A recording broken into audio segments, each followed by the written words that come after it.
Anas bin Malik, iaitu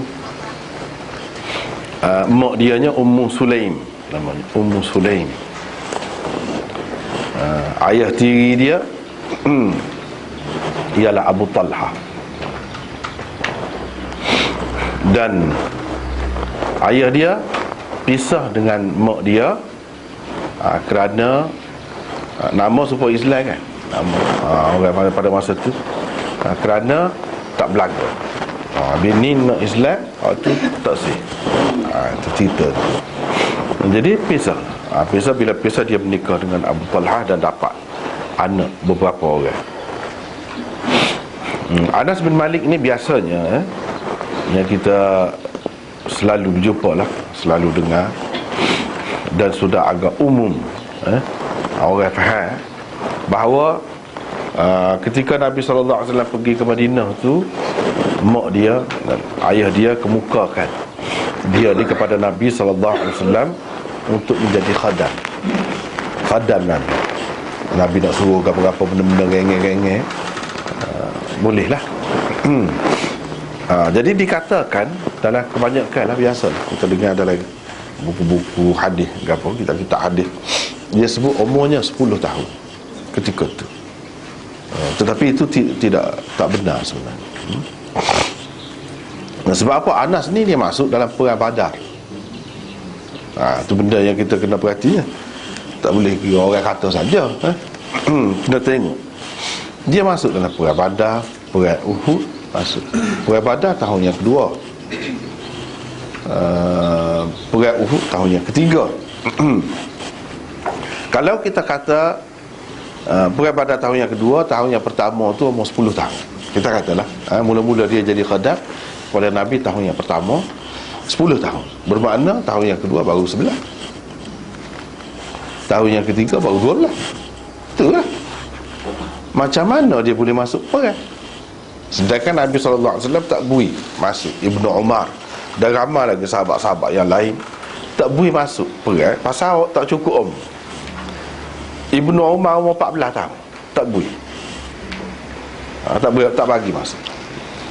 Dan orang lain ada, Nabi SAW tengok masih kecil lagi, rendah lagi, setengah-setengah tu sahabat-sahabat ni terlalu nak perang kan, nak ikut menjunjung perintah Allah SWT ni. Jinjing ada nak suruh tinggi, orang nampak tinggi. Bukan kau nak lari dah demo tu. Kau nak itu tawa ke diri. Siapa ada yang apa nama ni bertengkar, dia kata dia, kalau dia boleh masuk, apa saya tak boleh masuk. Lepas tu umur nampak kecil sikit. Dia kata kalau berlawan Gusti dengan dia, kalah dia. Jadi berlawan mana betul seperti dia kata. Jadi dia dibenarkan masuk. Tapi CP lah, kita kata CP. 15 juga umur. Bawah pada tu tidak. Baik, kalau kita kata Anas ni dia mula berkhidmat dengan Nabi SAW tahun yang pertama, umur dia 10 tahun.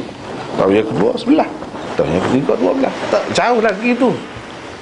Orang lain yang dekat dengan 15 pun tak beri, tak bagi lagi. Dengan sebab itu, berdasarkan itulah cara kita menilai sesuatu cerita, sesuatu hadis itu.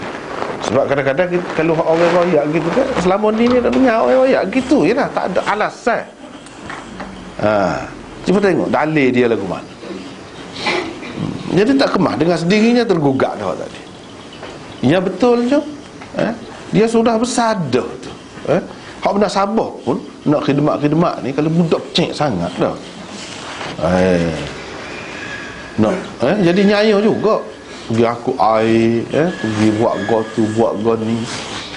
Kira-kiranya dia pada ketika itu paling tidak umur 14 tahun. Umur 15 tahun, tahun yang kedua perang Badar dia masuk. Baru nasab. Paling tidak. Kalau tidak pun 15 tahun.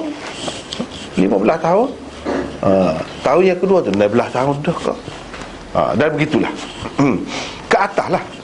Tak boleh kita kata ke bawah. Sebab apa? Bercanggah dengan hadis tadi. Jadi orang kata umur 10, ambil mana?